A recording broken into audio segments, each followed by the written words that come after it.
Hi, Mitch here. In our last video, we talked about spotting holiday scams. But what if you think you might have fallen for one? Today, we'll cover exactly what steps to take to minimize risk and protect yourself. First, don't panic. The sooner you act, the better.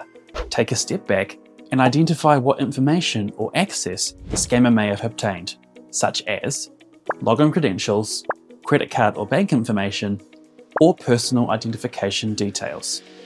Immediately change passwords for any accounts that could be compromised. Enable multi-factor authentication wherever possible. This includes email, banking, and shopping accounts. Securing your accounts quickly limits the scammer's access and protects your other accounts. If you've shared financial details, contact your bank immediately.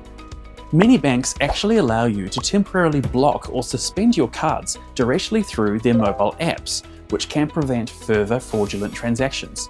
Your bank can also monitor your accounts, reverse suspicious payments in some cases, and guide you on the next steps. Reporting helps protect others and assists authorities with tracking scammers.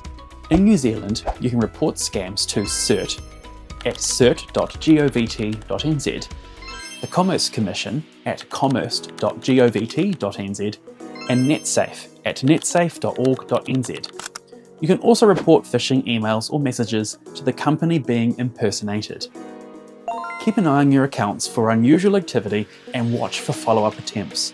Scammers often try to exploit information even after the first incident.